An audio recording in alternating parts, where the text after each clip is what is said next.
6 things I'd like for you to know about the DSM.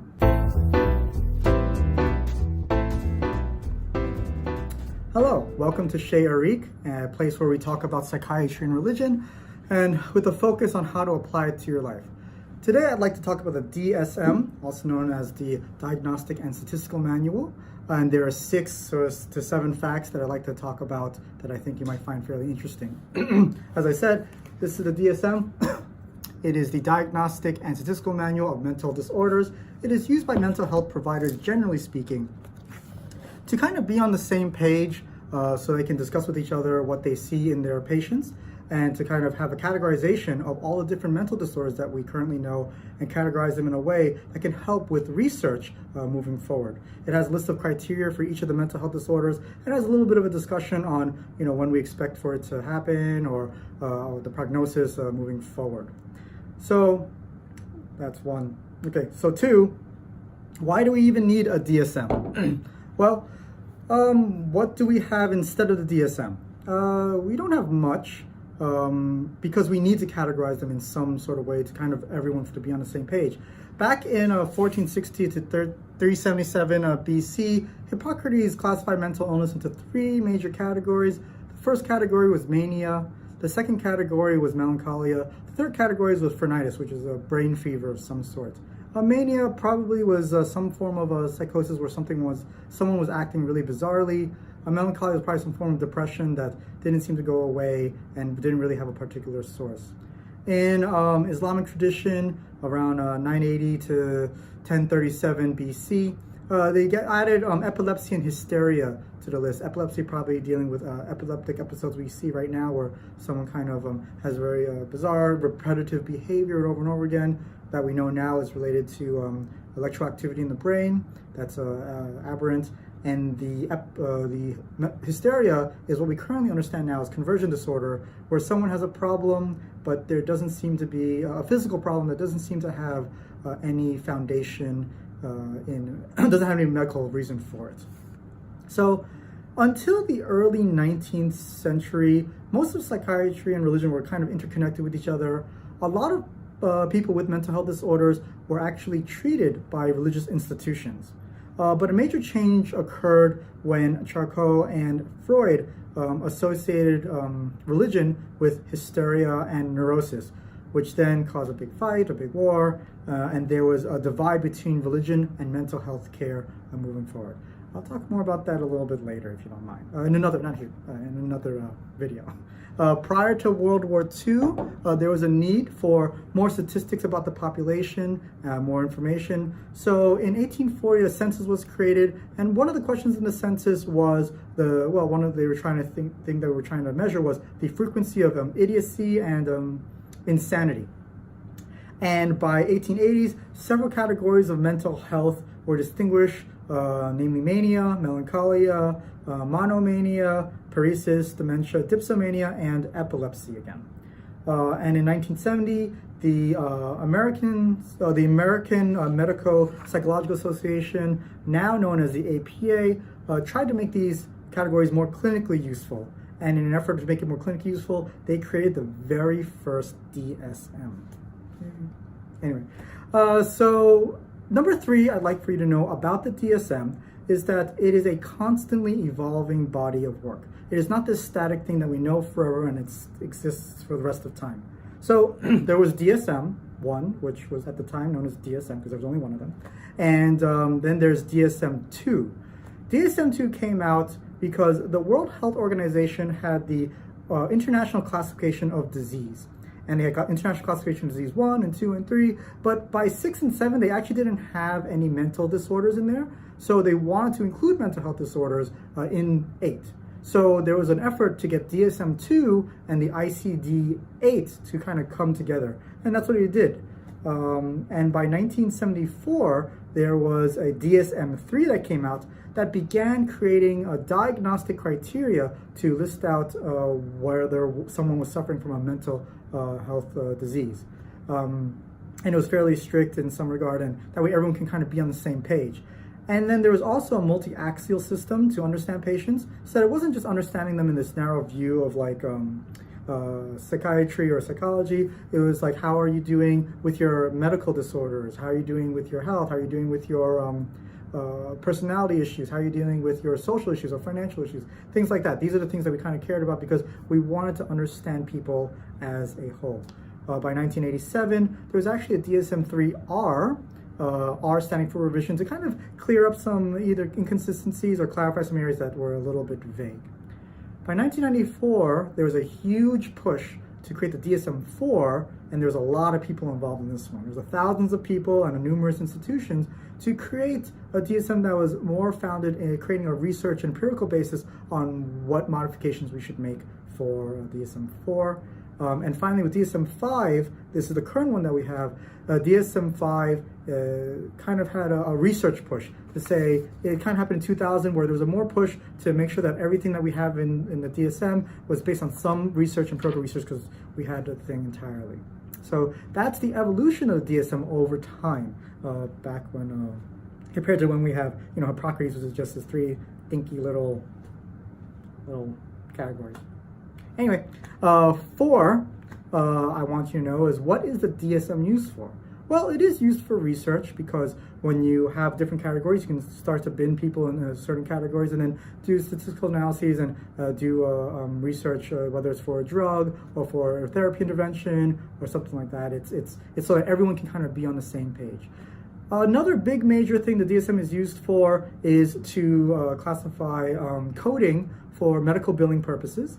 So you need to know like how severe someone's mental illness is, and you get paid more or less based on that severity. And finally, it's also used to determine benefits. There are certain Social Security benefits or other benefits in America that people rely on DSM to determine whether or not you satisfy the criteria for the benefits or not.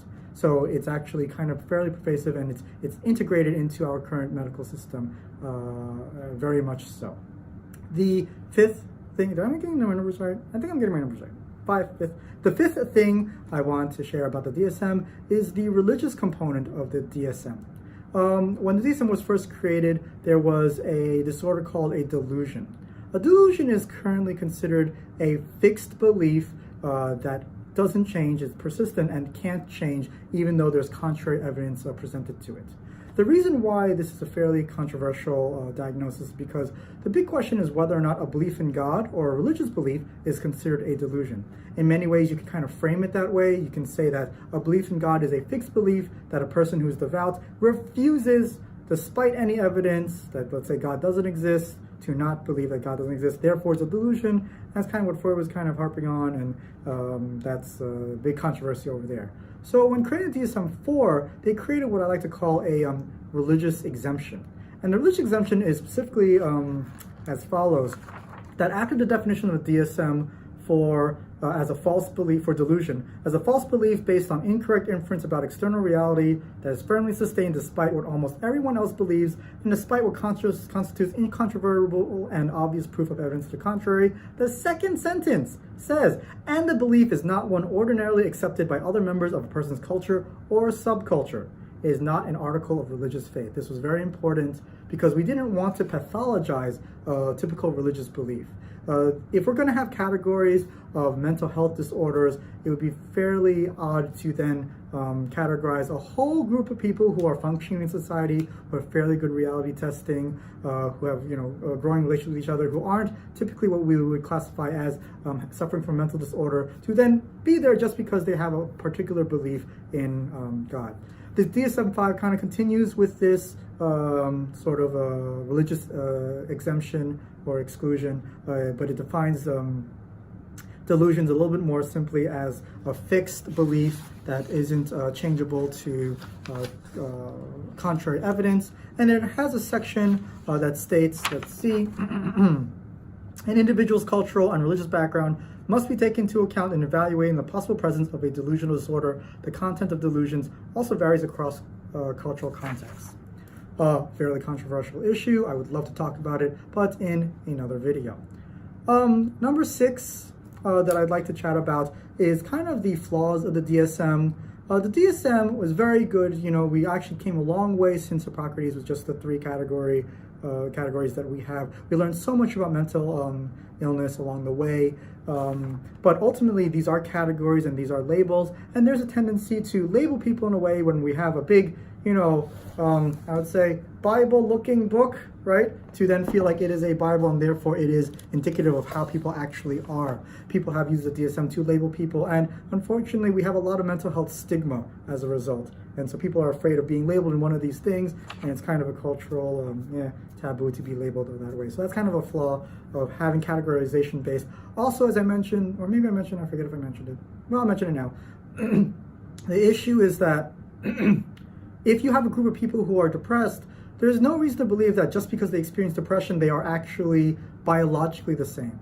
If in fact these group of people with depression have very different biological markers, you won't be able to find it because your decision to label them as depression may not actually be true to the biology that's underlying everything. So there's definitely a lot of research to it, but there's also a kind of desire to kind of stick with the research, stick with the biology, and categorize people that way so we can find biological markers in the future and help with treatment and help with, again, treatment moving forward. So categories, great for communicating, not so great when you're labeling and kind of dehumanizing people along the way. Second major, A or B, I don't want to confuse people, but the next major trap or problem with the DSM is that it is a cultural document. That's kind of a fact because we live in a culture, and when we produce stuff, it's based on that culture. We try very hard to make it acultural, but there's a time when the DSM-3 had homosexuality as a mental health disorder, and these days that would probably be considered very not true or not great to say. So, yeah.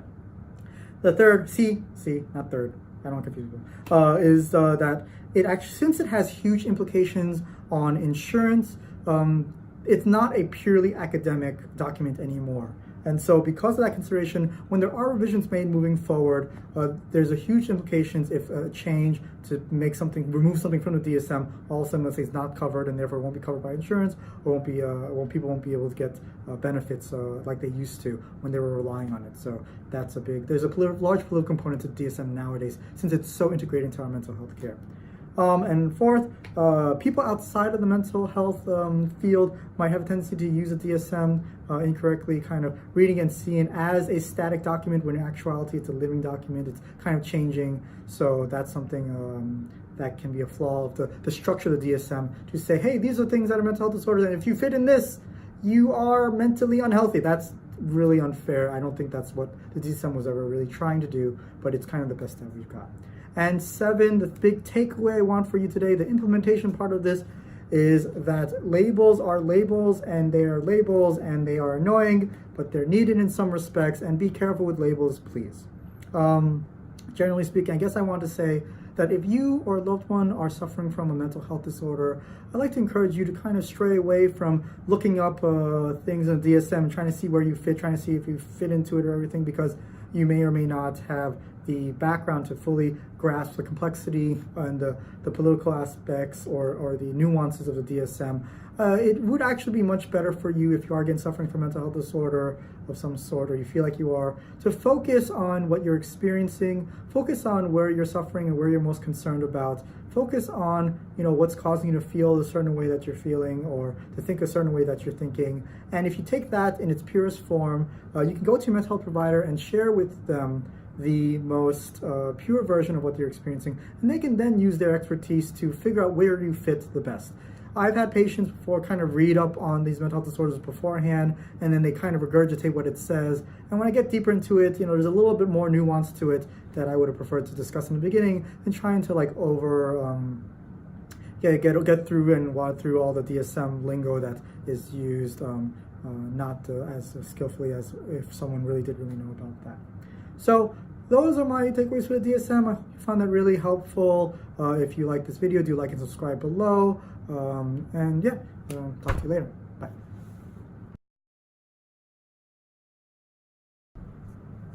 Was my bow tie crooked the whole time?